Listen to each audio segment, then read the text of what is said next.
वासुदेवाय।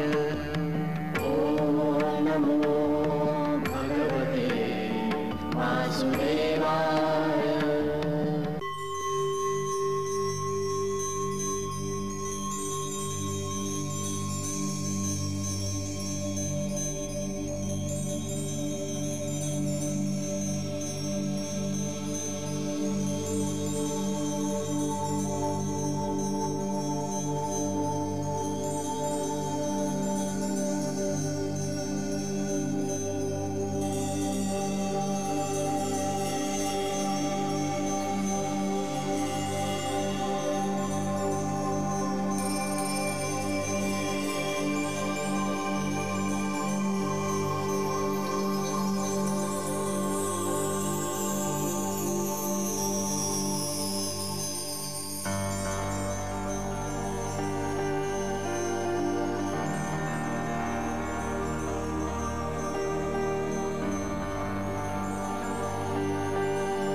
બદલાપુર એ ભારત દેશમાં આવેલ મહારાષ્ટ્ર રાજ્યનું પાટનગર મુંબઈથી 85 કિલોમીટર દૂર આવેલું એક નાનકડું નગર છે.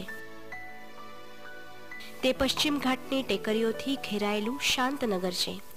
ઘણી બધી ફેક્ટરીઓથી વિસ્તારિત આ નગર આધુનિક છે.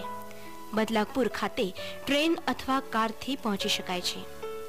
અમે ભવ્ય અને સુંદર પશ્ચિમી ઘાટના માર્ગ પર આવતા મનોહર દ્રશ્યો, નદીના પાણીનો વહેતો ધોધ તેમજ ગ્રામીણ સંસ્કૃતિનો આસ્વાદ માણવા કાર દ્વારા બદલાપુર જવા નીકળ્યા. કૃષ્ણકુટીર એટલે કે લીલાતાઈ કરવેના ઘરે પહોંચવા અમે ખૂબ જ આતુર હતા. એક એવી જગ્યા કે જ્યાં વ્યક્તિ તેમના દુઃખો ભૂલી જાય છે અને મુક્ત મને નિરાંત અનુભવે છે. સમસ્ત વિશ્વમાંથી લોકો તાઈને મળવા માટે અહીં આવે છે. કયું પ્રયોજન આટલા બધા લોકોને અહીં આવવા માટે પ્રેરણા આપે છે? ભગવાન શ્રી કૃષ્ણએ તાઈના અંતરમાં સ્થાન લીધેલ છે અને તે તાઈ થકી ભક્તો જોડે વાત કરે છે. અહીં કૃષ્ણ કુટીરમાં ભક્તો શ્રી કૃષ્ણનો આશીર્વાદ લેવા, પ્રાર્થના કરવા, તેમનું માર્ગદર્શન લેવા તેમજ લીલાતાઈ થકી શ્રી કૃષ્ણનો સંદેશ સાંભળવા માટે આવે છે. ભારત દેશમાં ઘણી આધ્યાત્મિક અને દિવ્ય વ્યક્તિઓ છે અને એ બધામાં તાઈ તેમનાથી અલગ તરી આવે છે. તાઈ અત્યંત સાદું અને નિસ્વાર્થ જીવન જીવ્યા.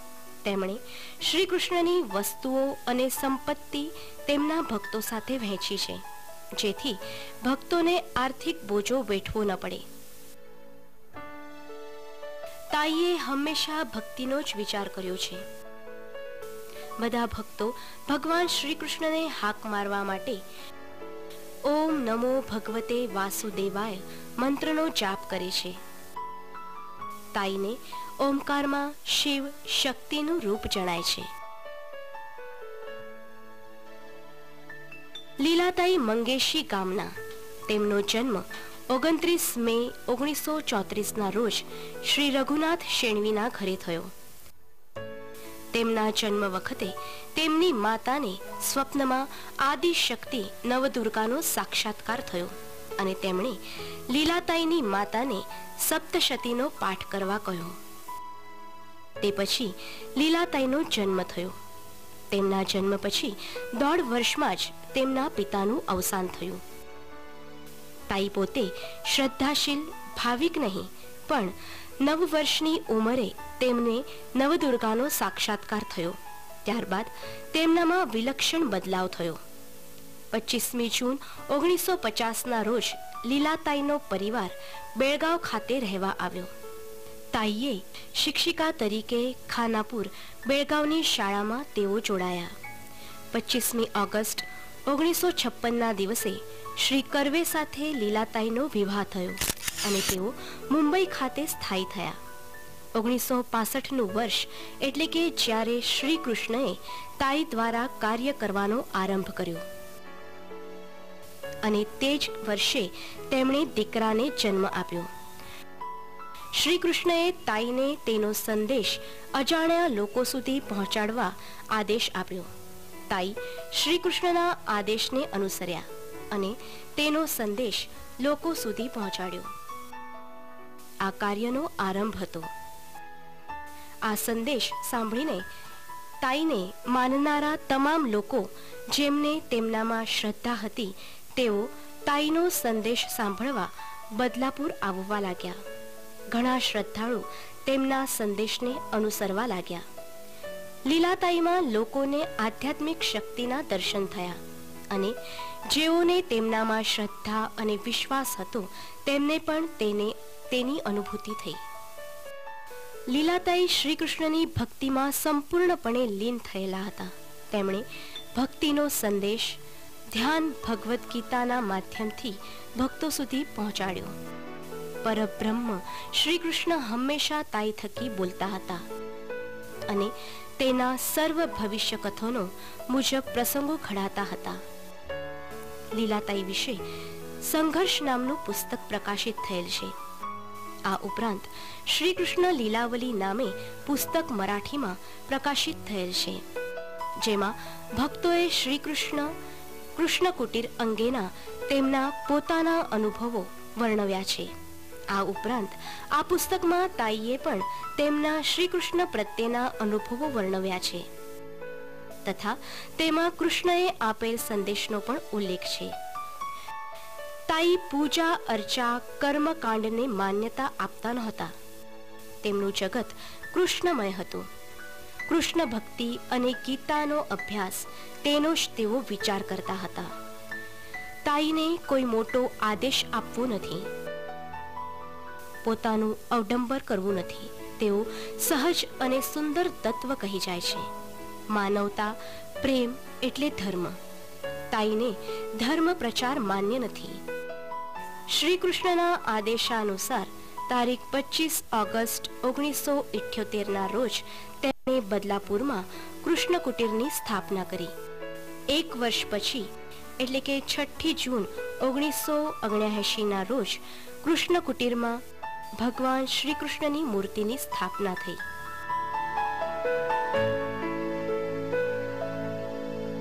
भगवान श्री कृष्णाचा आदेश ही एक अफाट आणि असाट गोष्ट आहे. भगवान श्री कृष्णाने 1963 साली दादर सारख्या ठिकाणी एक सेकंद लाईट गेले आणि तेव्हा सांगितलं 1978 साली आपण आपल्या घरी जाणार हे लक्षात ठेव. आणि लाईट आली. त्यावेळेला खरं म्हणजे कोणालाही ही कल्पना नव्हती. म्हणजे माझ्या मिस्टरना देखील याची काहीच कल्पना नव्हती. त्याने मला विचारलं, तू काय बोललीस? मला ते सांगता आलं नाही. पण नंतर कृष्णांनी सांगितलं 1978 साली आपण आपल्या घरी जाणार. आणि ते ठिकाण दाखवलं जे आता आम्ही राहतो ते ठिकाण. ते ठिकाण असं होतं त्यावेळेला कुठेही काही नव्हतं, शेती होती आणि तो उंचवटा, एवढंच मला लक्षात आहे. त्यावेळेला मी माझ्या मिस्टरना हेच वर्णन केलं की आपण ज्या ठिकाणी जाणार आहोत ते ठिकाण असं थोडंसं उंचावर आहे आणि तिथे आत्ता ह्या घटकेला शेती आहे. मला ज्या वेळेला भक्ताकडून काही स्वीकारायचं असतं ते कालांतरासाठी असतं आणि म्हणून स्वीकारताना 100 वेळा विचार करावा लागतो, तरच मी ते स्वीकारतो, नाहीतर मी स्वीकारत नाही. त्यावेळेला भगवान श्रीकृष्णांनी परत परत सांगितलं होतं, मी स्वीकारू की नको, स्वीकारायचं की नाही, असं चाललेलं होतं. कृष्णाने ते स्वीकारलं आणि तो दिवस 9 एप्रिल 1977चा होता. आणि ते जेव्हा माझ्या नावावर करून देण्याचं होतं त्यावेळेला आपल्या सगळ्यांना माहिती आहे, हल्ली एक कागदपत्र दुसऱ्या कागदपत्राच्या रूपात करायचं जर असेल तर त्यासाठी अनेक अडचणी असतात, अनेक मागण्या असतात. तसं माझे मिस्टर जेव्हा तिथे गेले तेव्हा त्यांनी सांगितलं, नाही असं करता येणार नाही आणि निदान तुम्हाला 5 तरी द्यावे लागतील. हे घरी आले, मला म्हणाले 5 द्यायचे, तर मी म्हटलं देऊन टाका ना 5 रुपये. मला वाटलं 5 रुपये, म्हणून मी सांगितलं देऊन टाका. ते बोलले तू बरीच ना, 5 नाही. 5 याचा अर्थ आकडा तो 500च आहे. मग मात्र मी म्हटलं नाही, आम्हाला ते शक्यच नाही. आणि इतक्यात हे वर चढायच्या आत एक त्या ऑफिस मधून माणूस आला आणि म्हणाला, तुम्हाला लवकर आमच्या ऑफिस मध्ये बोलवले. अंबरनाथ ग्रामपंचायतीची ही हकीकत. तर हे म्हणाले मी आता तर तिथून आलो.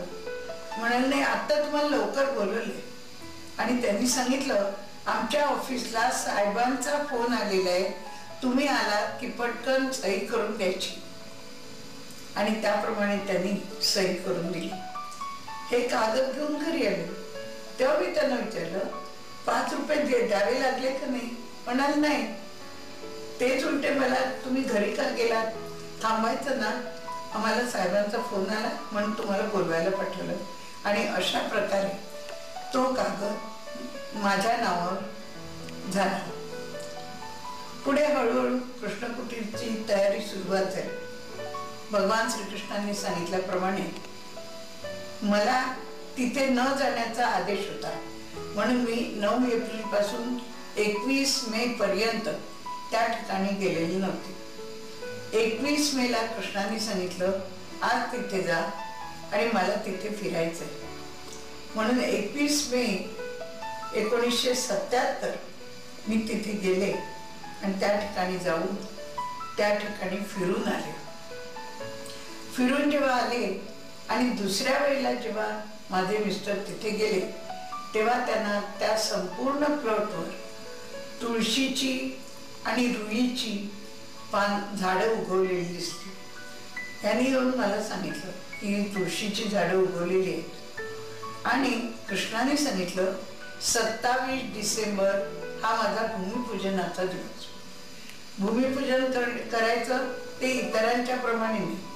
मला तुळशीची पानं घेऊन जाऊन राघवेंद्र स्वामींच्या तिथे घालायची आणि ती घेऊन यायचं आणि ते त्या ठिकाणी घालून पूजा करायची.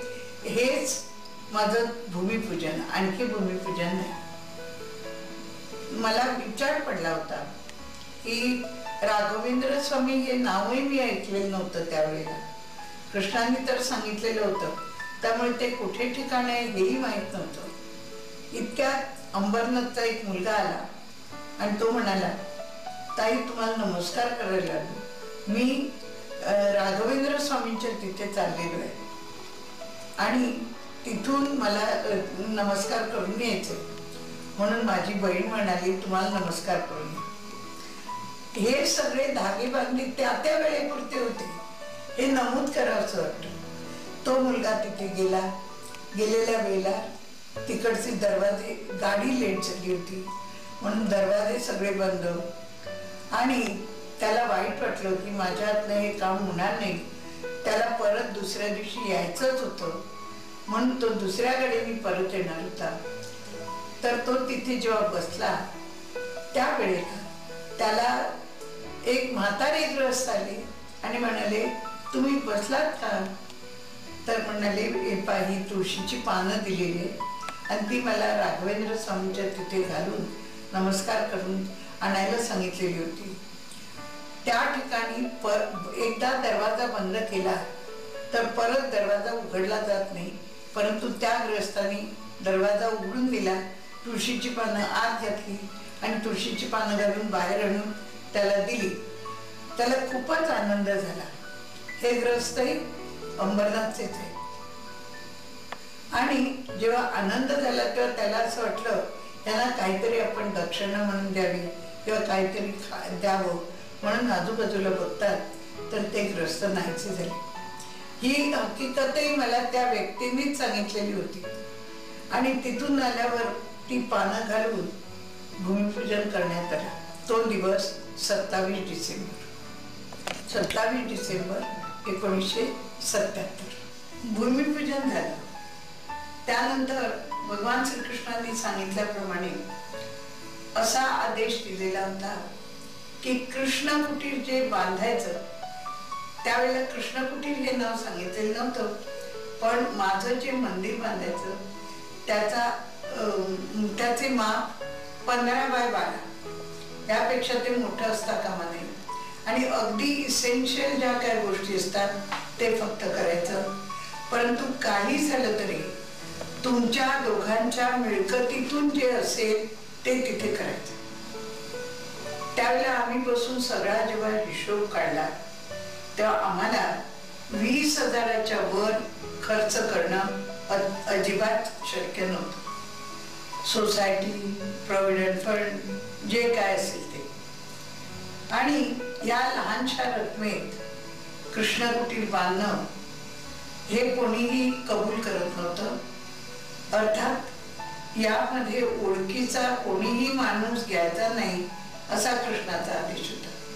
म्हणून अंबरनाथचे जगताप त्यांच्याकडे मी गेले, त्यांना सांगितलं. तेव्हा ते म्हणाले अहो कर्वेबाई, हे काय करता तुम्ही? तुमच्याकडे येणारी कितीतरी माणसं आहेत, तुमचं कृष्ण कुटीरचा मोठा त्यांनी प्लॅन काढला. मी त्यांना विचारलं हा एवढा मोठा तुम्ही प्लॅन काढलाय, पण याचा खर्च किती आहे? तर म्हणाले 80,000. मी म्हटलं त्यांना आमच्याकडे 20,000च्या वर तुम्ही म्हणालात आणखी 5 रुपये द्या तरी पण आम्हाला देता येणार नाही. आम्ही आमचं जे सर्व काही इन्कम आहे त्याचा हिशोब करून तुम्हाला हे सांगते. ते ऐकेत ना. बरेच दिवस त्यांनी तसे घालवले आणि शेवटी एक दिवस अशी घटना घडली. ते प्लॉट बघण्यासाठी म्हणून आले आणि जेव्हा आले तेव्हा परत जेव्हा घरी गेले त्यावेळेला मी त्यांना म्हटलं आता चहा पिऊन जा तुम्ही, म्हणून चहा ठेवला. आणि ते बसलेल्या वेळेला एकाच वेळेला 3 माणसं आली. 3 माणसं येऊन त्यांनी सांगितलं तुम्ही कृष्ण मंदिर बांधता असं ऐकलंय. त्यातला एकही माणूस माझ्या ओळखीचा नव्हता. चेक दिला आणि कृष्ण त्यावेळेला दिवसभर फिरत होता, बोलत होता. कृष्णाने चेकबुक घेतलं, त्या चेकबुकावर 0 घातलं आणि खाली ओम सही केली. 3ही चेकबुक ज्या वेळेला जगतापनी पाहिले तेव्हा त्यांची खात्री झाली की खरोखर मला जे वाटतं कोणी येणार आणि देणार तसं नाही. तेव्हा मी त्यांना सांगितलं बघू काय घातलं. प्रतिनी पासबुक त्यांनी चेकबुक पाहिली, त्याच्यावर 0 घालून ओम सही केलेली होती. ही 3ही माणसं मी त्यानंतर परत कधी पाहिली नाही, त्याच्या अगोदरही कधी पाहिलेली नव्हती. तेव्हा त्यांना पटलं आणि त्यांनी मग म्हणाले मी बघतो आता, प्रयत्न करतो. म्हणून त्यांनी येऊन ते कृष्ण कुटीर बघितलं आणि हळूहळू खोदाई वगैरे करायला चालू केली. आणि शेवटी ज्या वेळेला कृष्णकुटीर झालं त्यावेळेला त्यांनी फक्त भिंती बांधल्या होत्या, कपाट नाही. आणि कोणी पाहायला येत होतं तर प्रत्येक जण म्हणत होतं, काय होईल घर बांधले तुम्ही, एक कपाट नाही, कोनाडा नाही, काय नाही. कृष्ण बोलला, नाही, त्यांना सांग मी हे घर नाही, हे कृष्णकुटीर आहे. आणि त्याप्रमाणे झालं. कृष्णांनी त्याच वेळेला सांगितलं 25 ऑगस्ट ही माझी कृष्णकुटीरची ओपनिंगची तारीख, 25 ते 27, 3 दिवस सर्वांना आमंत्रण द्यायचं. आणि आमंत्रण देताना असं द्यायचं की तुमची आणि माझी ओळख असलेले जे लोक आहेत त्या सगळ्यांना सांग. आणि अशा प्रकारे कृष्णकुटीर झालं. आणि शेवटी जेव्हा जगतापकडे गेले तेव्हा ते म्हणाले, अहो तुमच्या ओळखीचे कितीतरी लोक आहेत, कितीतरी आर्किटेक्ट आहेत, त्या सर्वांना हे पेपर दाखवा. आणि त्यांनी कोणी जरी सांगितलं हे 20,000 झालं तर मी तुमच्याकडून पैसा घेणार नाही, हे पहा तुम्ही विचार करा. आणि शेवटी त्यांनी म्युन्सिपाल्टीत लागतं ते सर्टिफिकेट 25,000 आम्हाला लिहून दिलं. आणि त्या 25,000 त्यांनी हे कृष्णकुटीर बांधलं. खरोखरच त्यांनी पण आपला शब्द पाळला. मी त्यांना सांगितलं होतं, तुम्ही 20,000 वर जर पैसे मागायचे असाल तर मी तुम्हाला सांगेन दर महिन्याला देईन. आणि खरोखर त्यांना वर्षभर दर महिन्याला आमच्या दोघांच्याही पगारातून 100 घालून 200 करून शेवटी जेव्हा ते पुरं झालं ते पासबुक घेऊन मी त्यांना दिलं. म्हणजे तेही बोलल्याप्रमाणे वागले हे मला निक्षून सांगायचंय. कारण हे कृष्णकुटीर होताना कृष्ण बुद्धी देतो त्याप्रमाणे जो तो वागतो. आणि म्हणून प्रत्येक वेळी कृष्णाने त्याला ते भक्त मानतो तो, म्हणून त्यांच्याकडून व्यवस्थित सगळं करून घेतलं. आणि ठरल्याप्रमाणे 25 ते 27 ऑगस्ट हे आमचं कृष्णकुटीरचं ओपनिंग झालं. 78. भगवान श्रीकृष्णाचे त्यावेळेला अनेक भक्त होते. प्रत्येकाला वाटत होतं ही मूर्ती आपण द्यावी, आपली मूर्ती असावी. परंतु भगवान श्रीकृष्णांनी सांगितलं, मला कोणाकडूनही मूर्ती घ्यायची नाही, माझा एक भक्त परळला राहतो त्याच्याकडून मला मूर्ती घ्यायची. आणि आजही मला मुंबईला एकटं जाता येत नाही, परंतु त्यावेळेला कृष्णांनी मुंबईला एकटं जाण्याचा आदेश दिला. ध्यानामध्ये सर्व दाखवलं.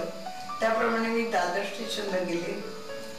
त्या ठिकाणी दादरच्या बाहेर बस घेतली आणि परळला सिग्नल जवळ उतर असं सांगितलं होतं, म्हणून त्या सिग्नल जवळ उतरले आणि डाव्या हाताला पुढे जा. खरोखर डाव्या हाताला जर पुढे गेले तर तिथे एक माणूस बसलेला होता आणि तो आपल्या हाताने फेस बनवत होता, बाहुल्यांचे चेहरे वगैरे. तेव्हा कृष्णाने त्याला सांगितलं की आज मुद्दाम मी तुझ्याकडे आलेलो आहे, कारण मला तुझ्या बरोबर बोलायचंय. आता या अगोदर मी तुला माझ्या कलशाला रंग लाव असं सांगितलेलं होतं आणि तू ते काम केलं नाहीस. कुठे होतास आणि कुठे आलास? तेव्हा आता मला जी कृष्णकुटीला मूर्ती पाहिजे ती तुझ्याकडून पाहिजे. तू देणार ती मी मूर्ती ठेवणार, नसेल तर मूर्ती ठेवणार नाही. त्या ग्रहस्थांना हे पटलं का? तर पहिलं जे सांगितलं तेव्हा ते म्हणाले, अगदी बरोबर आहे, मी गावी गेलो होतो, मला तिथे कलशाला रंग लावा असं सांगितलं होतं, पण गणपतीचे दिवस आहे म्हणून मी कलशाला न रंग लावता इथे आहे. आणि त्यावेळेपासून माझी परिस्थिती, मी एक उत्तम कलाकार म्हणून गाजलो होतो, पण माझी परिस्थिती खालावली आणि आज मी ह्या झोपडीत राहायला आलो. तेव्हा कृष्ण म्हणाला, आता परत तुला एक संधी देतो. मला सामुदायिक कार्य करण्यासाठी मला कोणाकडूनही व्यक्तिगत घ्यायचं नाही, तर माझ्या घरी तुझ्याकडून मला ही मूर्ती घ्यायची.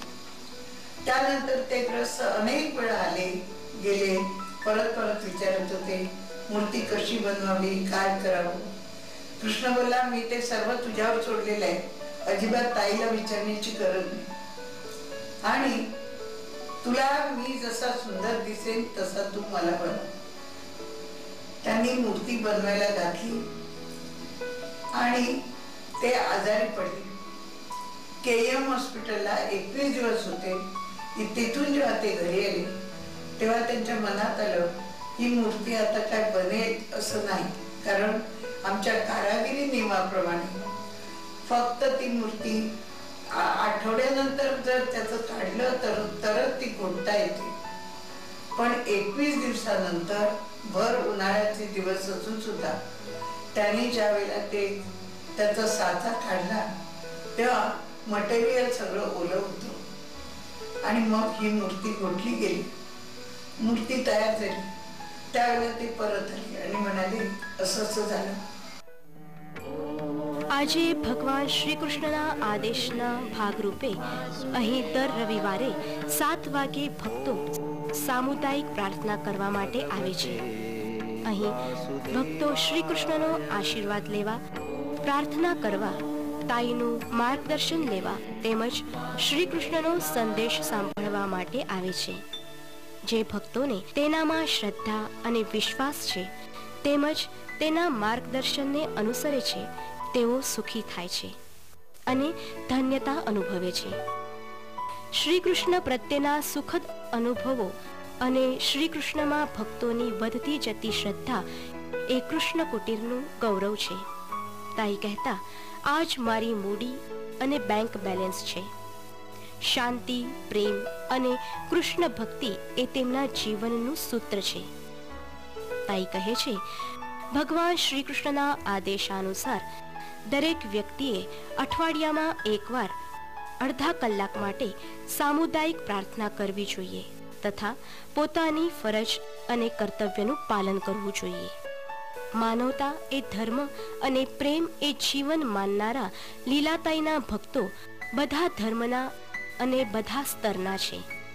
તાઈએ વિશ્વભર અનેક દેશો જેવા કે અમેરિકા, બ્રિટન, ઓસ્ટ્રેલિયા, જાપાન, આરબ અમીરાત અને ભારતભરમાં અનેક જગ્યાએ 343થી પણ વધુ શ્રી કૃષ્ણ લીલા સેન્ટરની સ્થાપના કરેલ છે. લીલાતાઈએ ગુજરાતમાં વડોદરામાં અને 2001ની સાલમાં અમદાવાદ ખાતે શ્રી કૃષ્ણ લીલા કેન્દ્રની સ્થાપના કરી. હજુ પણ બીજા સ્થળોએ સેન્ટરની સ્થાપના થઈ રહેલ છે. આ તમામ કેન્દ્રોમાં ભક્તો ભેગા થઈને સામુદાયિક પ્રાર્થના કરે છે.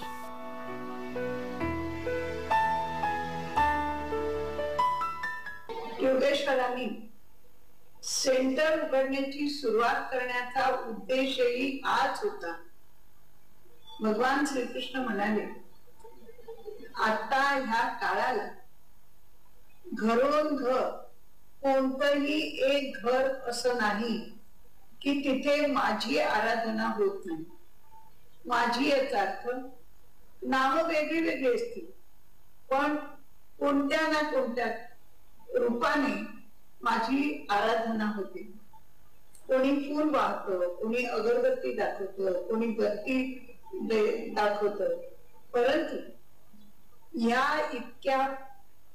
इतक्याशा पूजेनी मला जे पाहिजे कार्याच्या दृष्टीने ते पूर्ण होत नाही. म्हणून सामुदायिक प्रार्थना करण्याची फार मोठी गरज आहे. या म्हणूनच श्रीकृष्ण लीला सेंटर उघड आणि त्या सेंटर मध्ये सर्वजणांनी एकत्र जमून प्रार्थना करणं हे अत्यंत महत्वाचं आहे. ती प्रार्थना फार वेळ नसावी, कारण या धावत्या युगामध्ये मला देण्यासाठी तुमच्याजवळ खूप वेळ नाही. तो फक्त माझ्या हिशोबाने अर्धा तासच आहे आणि म्हणून तुम्हाला पाहिजे असलेला दिवस आणि तुम्हाला योग्य वाटलेली वेळ की जेणेकरून त्या अर्ध्या तासातला 1 सेकंदही दुसऱ्या ठिकाणी न जाता तो पुरेपूर मला मिळावा, या दृष्टीने श्रीकृष्ण लीला सेंटरची स्थापना झाली. श्रीकृष्णाने ती करावयाला लागली. सामुदायिक प्रार्थनेचं बळ हे अतिशय मोठं बळ आहे. व्यक्तिगत प्रार्थना आणि सामुदायिक प्रार्थना ह्याच अनेक 100 पटीने या सामुदायिक प्रार्थनेचं बळ आहे. परंतु बऱ्याच जणांना याचा अर्थ समजत नाही, म्हणून ते सामुदायिक प्रार्थनेमध्ये सहभागी होत नाही. पण होत नाही हे अगदी चुकीचं आहे असं श्रीकृष्णाला वाटतं. आणि ती सुद्धा आपल्या व्यवहारिक जीवनातली प्रत्येक वेळ सांभाळून आपण सर्व काम करत असतो. तर माझ्यासाठी तुम्हाला देणारा अर्ध्या तासाचा वेळ हा तुमच्या सोयीनुरूप निवडा. तुम्हाला पाहिजे असलेला दिवस आणि तुम्हाला पाहिजे असलेली वेळ, त्याला कोणतंही बंधन नाही. अशी वेळ निवडा की जेणेकरून मला तुम्ही जो अर्धा तास देणार आहात तो अर्धा तास पुरेपूर मला द्यावा अशी माझी अपेक्षा आहे. आणि ती तुम्ही पुरी करावी असं मला वाटतं. परंतु अनेक ठिकाणी सेंटर स्थापन करूनही त्या ठिकाणी येणाऱ्या भक्तांची उपस्थिती फारच कमी असते. 2002 साल उजाडलं. 2001 साली मी सर्वांना सांगत होतो सेंटर स्थापन केलेल्या ठिकाणी जाऊन आराधना करा. परंतु त्याचा परिणाम फारसा झालेला दिसला नाही. म्हणून 2002 साली मी प्रत्येकाला सांगत आले की सेंटर मध्ये जो कोणी जाईल त्याची संपूर्ण जबाबदारी माझी. आणि तेव्हापासून व्यवहारिक जीवनातल्या अडीअडचणी सगळ्या लक्षात घेऊन अनेक भक्त सेंटर मध्ये येऊ लागले. ते जेव्हा सेंटर मध्ये येतात त्यांना जेव्हा मी पाहतो आणि त्यावेळेला जास्तीत जास्त लक्ष त्यांच्यावर केंद्रित करण्याचा मी प्रयत्न करतो. याचं कारण व्यवहारिक जीवनात आलेल्या अडीअडचणी म्हणजे तुमचं जीवन आणि तुमच्या जीवनामध्ये दाखवलेला मी तुमचा आशेचा धागा, माझ्यावर तुमची सगळी भिस्त, माझ्यावर तुमची सगळी श्रद्धा. अशा वेळेला मी तुमच्यासाठी उभा राहणार नाही असं कधीच होणार नाही. या उद्देशानेच श्रीकृष्ण लीला सेंटरची स्थापना झाली. आणि आज सर्व ठिकाणी जवळजवळ 300च्या वर सेंटर आहेत. अतिशय उत्तम तऱ्हेने चाललेले आहेत. काही ठिकाणीच उपस्थिती कमी आहे, ते चालणार, त्याचा काही संबंध नाही. पण ज्याला ज्याला श्रीकृष्ण लीला सेंटर मध्ये जाऊन अर्धा तास करण्याची संधी मिळते ती मात्र त्यांनी कधीही दवडू नये असं मला विचारून सांगावं असं वाटतं. कारण 2005 साल हे साल अतिशय विश्वाची क्रांती होणार आहे. अशा वेळेला माझ्या भक्तांसाठी मला उभं राहण्याची गरज आहे. आणि ती माझी गरज पूर्ण करण्यासाठी तुमच्या आराधनेची मला अतिशय गरज आहे. ही आराधना श्रीकृष्ण लीला सेंटर या ठिकाणी जाऊन पुरी होऊ शकते. म्हणून तुम्ही ती आराधना करा असं मी तुम्हाला सांगतो. ભગવાન શ્રી કૃષ્ણ ભારત દેશ અને યુવા પેઢી માટે પરમ શાંતિનો સંદેશ આપે છે. શ્રી કૃષ્ણને યુવા પેઢી પ્રત્યે સવિશેષ પ્રેમ છે, કારણ કે તે જાણે છે કે તેઓ તેનું કાર્ય આગળ ધપાવશે.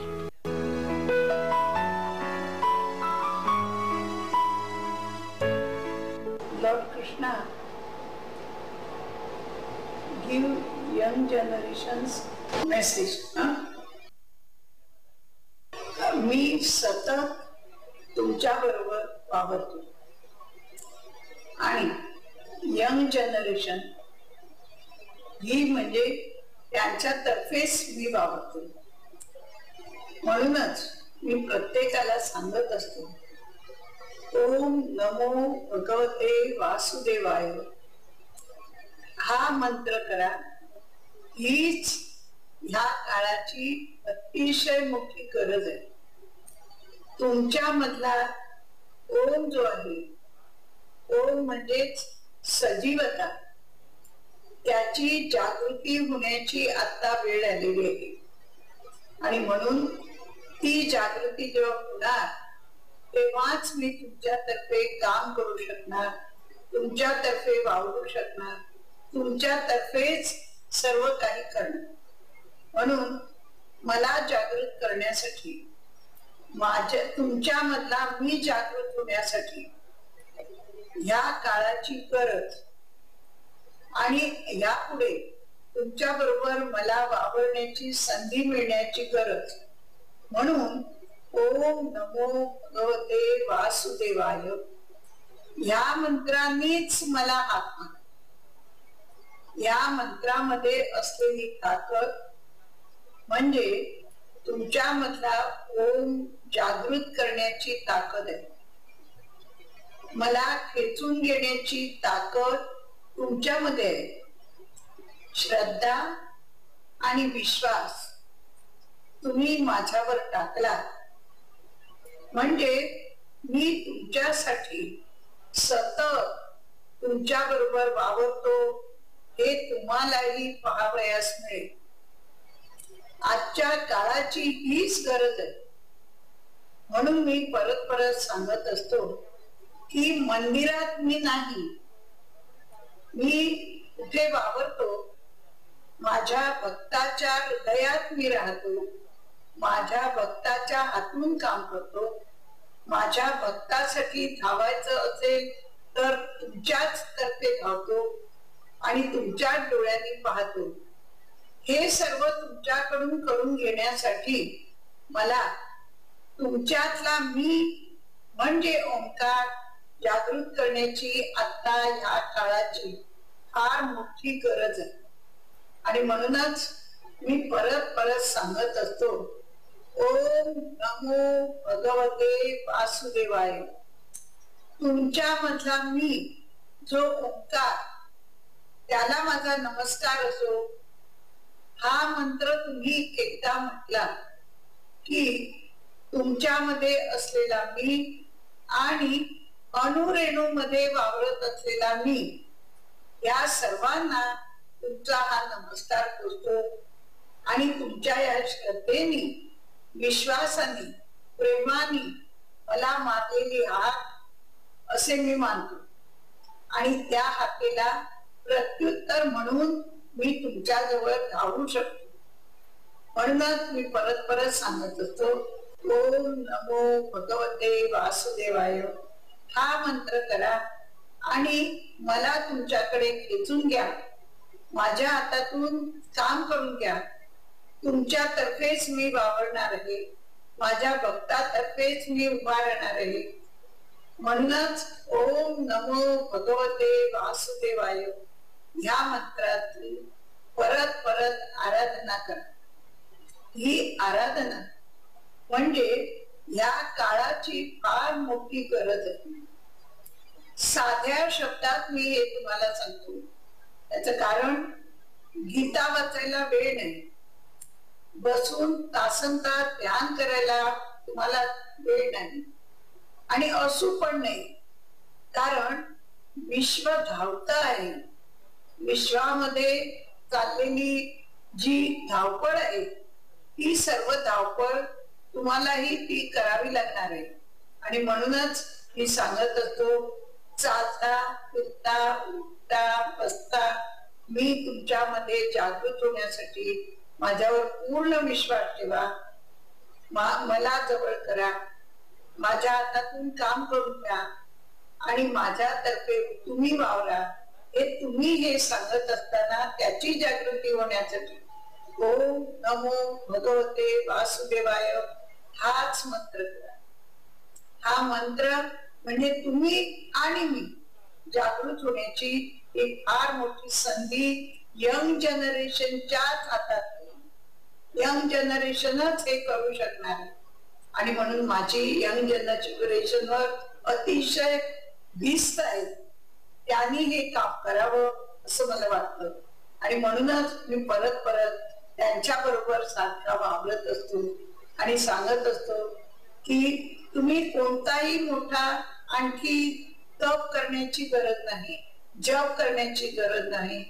तुम्ही चालता फिरता उठता बसता तुमच्या नजरेमध्ये मला ठेवा आणि लक्षात ठेवा ओम नमो भगवते वासुदेवाय. मुळात यंग जनरेशनला मी परत परत सांगू इच्छितो, तुमची ड्युटी तुम्ही जी करता ती अगदी निश्चित माझ्यावर कर. माझ्यावर तुम्ही पूर्ण श्रद्धा ठेवून ती केली म्हणजे ती माझी सेवाच मी समजतो.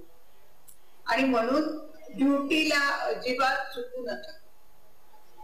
तुम्ही करत असलेले अभ्यास किंवा इतर काही ड्युट्या या ज्या तुम्ही करता त्या प्रेमाने करा.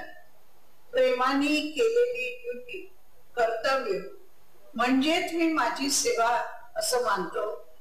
आणि त्या सेवेमध्ये तुमची कोणतीही चूक होऊ नये, तुम्ही तुमचा कुठेही पाय घसरू नये, यासाठी मी बरोबर आहे याची तुम्हाला वरचेवर जागृती येण्यासाठी मी सांगत असतो की ओम नमो भगवते वासुदेवाय हा मंत्र मुखात ठेवा. म्हणजे तुम्हाला कधी कुठे काही चुकायची वेळ आली तर त्यावेळेला तुम्हाला सावध करणं हे माझं काम. आणि म्हणूनच परत परत सांगतो, ड्युटी करा, कर्तव्यामध्ये मला पहा. कर्तव्य करत असताना ते प्रेमाने करा, आनंदाने करा, आपुलकीने करा. आणि हे सर्व केल्यानंतर, सर्व झाल्यानंतर शेवटी श्री कृष्णार्पणमस्तु असं म्हणा. आणि रात्री झोपताना एकदाच मला हात मारा, कृष्णा एरे ओम नमो भगवते वासुदेवाय. 2 વર્ષ પૂર્વે તાઈએ વિશ્વ શાંતિ માટે 81 કલાક ધ્યાન ધારણા કરી હતી. તેમજ તાઈએ ભારતની બધી સીમાઓ પર ગાઢ ધ્યાન કર્યું, જેમાં પૂર્વે જગન્નાથપુરી, પશ્ચિમે પઠાણકોટ વાઘા સરહદ અને દક્ષિણે અંદમાન ટાપુનો સમાવેશ થાય છે. 27મી જુલાઈ 2001ના રોજ તાઈએ ભક્તો સાથે પ્રથમ વિશ્વ શાંતિ યાત્રાનો આરંભ વિશ્વ શાંતિ કલશ સાથે કેરળથી શરૂ કર્યો. અહીં કોવાલમ બીચ ખાતે તેમણે ધ્યાન કર્યું અને આ વિશ્વ કાર્ય છે તેમાં બધા જ ધર્મોનો સમાવેશ થાય છે તેવો સંદેશ પણ આપ્યો. અહીં મુન્નાર ખાતે વિશ્વ શાંતિ કલશનું પૂજન તાઈના હસ્તે કરવામાં આવ્યું. આ કલશની સ્થાપના 6 ઓગસ્ટ 2001ના રોજ બદલાપુર ખાતે કૃષ્ણ કુટીરમાં વિશ્વ કાર્યના પ્રતીક રૂપે કરવામાં આવી. 18મી નવેમ્બર 2001ના રોજ તાઈએ તેમના ભક્તો સાથે દ્વારકા અને સોમનાથની યાત્રાનો આરંભ કર્યો. અહીં તેમણે ભારત દેશની સમૃદ્ધિ, યુવા પેઢીના તેજોવર્ધન તેમજ કૃષ્ણ ભક્તોના કલ્યાણ માટે સંકલ્પ કર્યો. તેમજ સંદેશ આપ્યો કે પ્રવર્તમાન કાળમાં સામુદાયિક પ્રાર્થનાની અત્યંત ગરજ છે. અહીં દ્વારકાધીશ પૂજા અને કૃષ્ણ તુલા પણ કરવામાં આવી.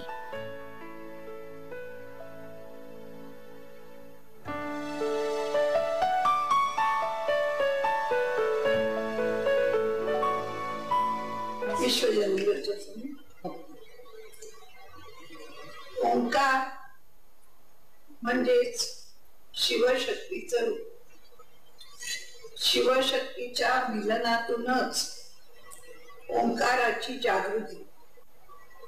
आणि म्हणून भगवान योगेश्वर नेहमी सांगत असतात की शिवशक्तीच्या रूपातून झालेली ही निर्मिती ओंकार. आतापर्यंत योगेश्वराची प्रार्थना झाली, आता शक्तीची आराधना होणं अत्यंत आवश्यक आहे. विश्वाच्या साठी, विश्व शांतीसाठी, विश्व कार्यासाठी, विश्वाचा सांभाळ करण्यासाठी शिव आणि शक्ती या दोघांचीही आराधना होणं अत्यंत आवश्यक आहे. आजपर्यंत आपल्या ऋषी मुनींनी सर्वांनी हेच केले आणि म्हणूनच त्यांनी वर्षानुवर्ष बसून तपश्चर्या केली. आज तपश्चर्या करणं कोणालाही शक्य नाही. म्हणून विश्वजननीची मूर्ती स्थापन करून आताच्या ह्या काळाला विश्वजननीची आराधना करणं हे इतकंच महत्वाचं. माझी आराधना म्हणजे ओंकाराची आराधना. ओंकार हा निर्माण असाच झालेला आहे शिव आणि शक्तीचं रूप.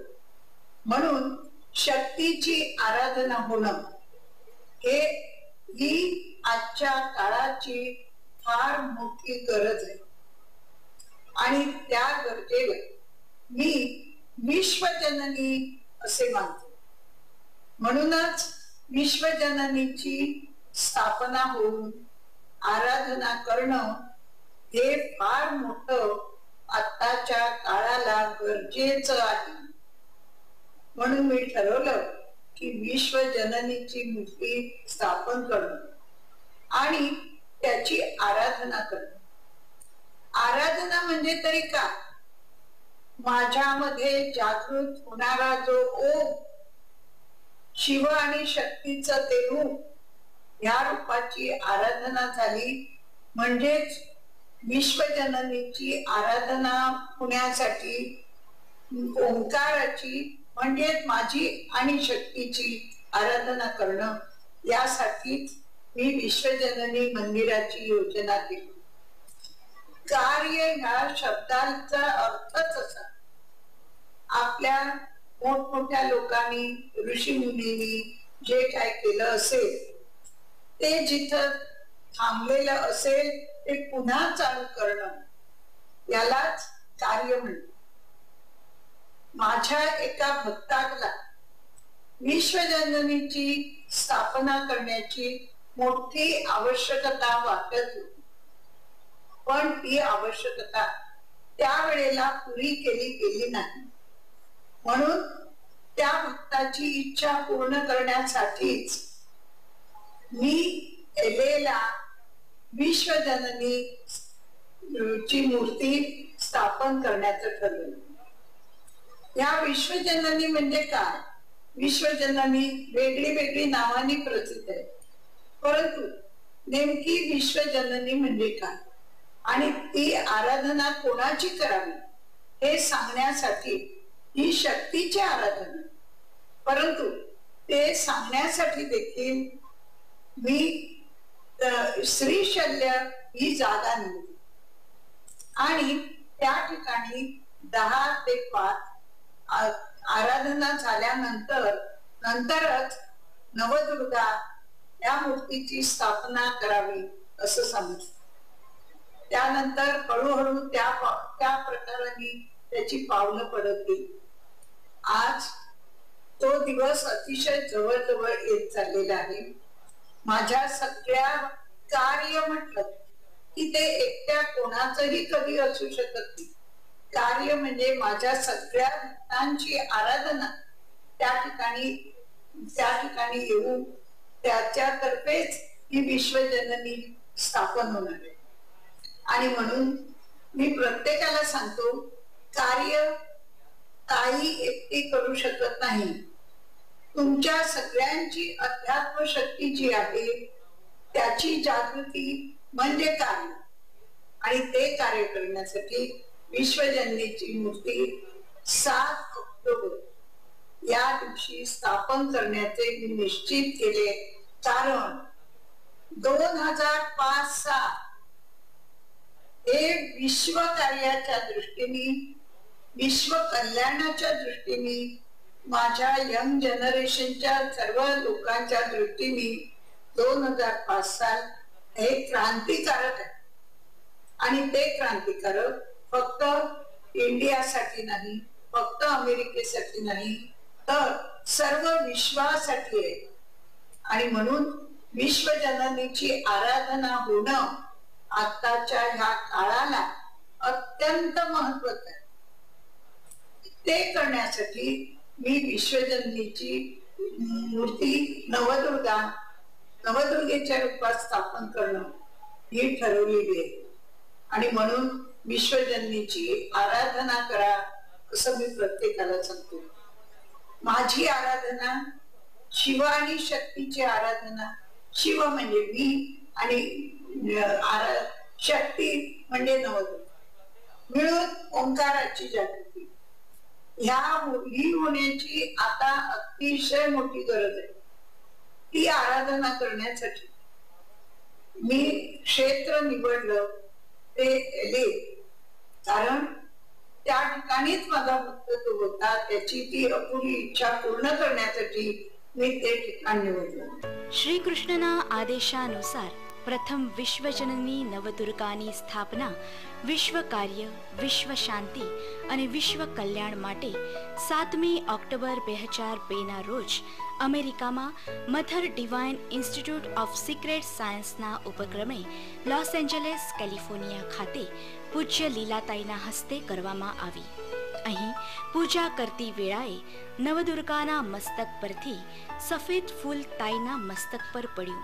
તારીખ 8મી ફેબ્રુઆરી 2003ના રોજ બીજી વિશ્વજનની નવદુર્ગાની સ્થાપના વિશ્વ કાર્ય માટે દિલ્હી ખાતેના ભારતીય સેનાના કેન્ટોનમેન્ટ વિસ્તારમાં આવેલ શ્રી રાધાકૃષ્ણ મંદિરમાં તાઈના હસ્તે કરવામાં આવી.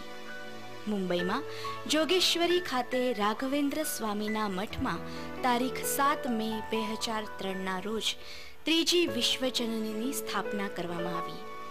ચોથી વિશ્વજનનીની સ્થાપના કર્ણાટક ખાતે હળદીપુરમાં આવેલ ગોપીનાથ મંદિરમાં તારીખ 3જી ઓક્ટોબર 2003ના રોજ કરવામાં આવી. બદલાપુર ખાતે કૃષ્ણ કુટીરમાં તારીખ 7મી નવેમ્બર 2003ના રોજ 5મી વિશ્વજનનીની સ્થાપના થઈ. 30મી નવેમ્બર 2003ના રોજ 6ઠ્ઠી વિશ્વજનનીની સ્થાપના પૂના ખાતે શ્રી કૃષ્ણ ધ્યાન મંદિરમાં કરવામાં આવી. રત્નાગિરી ખાતે 5મી જાન્યુઆરી 2004ના રોજ કૃષ્ણ મંદિરમાં 7મી વિશ્વજનની નવદુર્ગાની સ્થાપના કરવામાં આવી. તારીખ 22 નવેમ્બર 2004ના રોજ રાંચી ખાતે આવેલ ગોંડાનગરના દુર્ગા મંદિરમાં 8મી વિશ્વજનની નવદુર્ગાની સ્થાપના થઈ. તાઈએ સ્થાપેલ વિશ્વજનની મંદિરમાં નવરાત્રિના સમય દરમિયાન નવચંડીનું હવન કરવામાં આવ્યું. હવનના પૂર્ણાહુતિના દિવસે હવન કુંડથી પ્રગટ થયેલ અગ્નિમાંથી નવદુર્ગાની ઉત્સવ મૂર્તિ પ્રગટ થયેલ જણાય છે. દરેક વર્ષના 31મી ડિસેમ્બરના દિવસે ભગવાન શ્રી કૃષ્ણ તાઈ થકી તેના ભક્તોને નવો સંદેશ આપે છે. પ્રત્યેક ભક્તને આ સંદેશ અનુસરવાનો હોય છે. શ્રી કૃષ્ણએ 31મી ડિસેમ્બર 2002ના રોજ અંતિમ સંદેશ આપ્યો. આ સંદેશને કૃષ્ણની ડાયરીમાં લેખાંકિત કરીને ભક્તો સુધી પહોંચાડવામાં આવ્યો. 10મી ફેબ્રુઆરી 2003ના રોજ એક અત્યંત દુઃખદ પ્રસંગ બન્યો. પૂજ્યતાઈ પરોઢીએ ધ્યાનમાં આશીર્વાદ મુદ્રામાં લીન હતા ત્યારે તેમણે દિલ્હી ખાતે મહાસમાધિ લીધી. તેઓ તેમની પાછળ તેમના કુટુંબને અને હજારો ભક્તોને મૂકીને ચાલ્યા ગયા. આજે પૂજ્યતાઈએ દર્શાવેલા માર્ગ ઉપર તેમના ભક્તો શ્રદ્ધા અને નિષ્ઠા સાથે આગળ વધી પૂજ્યતાઈએ સ્થાપેલા તમામ શ્રી કૃષ્ણ લીલા સેન્ટર અવિરતપણે ચલાવી રહ્યા છે અને તેમના કાર્યને આગળ ધપાવી શ્રી કૃષ્ણ ભક્તિની અખંડ જ્યોત પ્રજ્વલિત રાખી રહ્યા છે અને એ જ પરમ પૂજ્ય લીલાતાઈને સાચી શ્રદ્ધાંજલિ છે.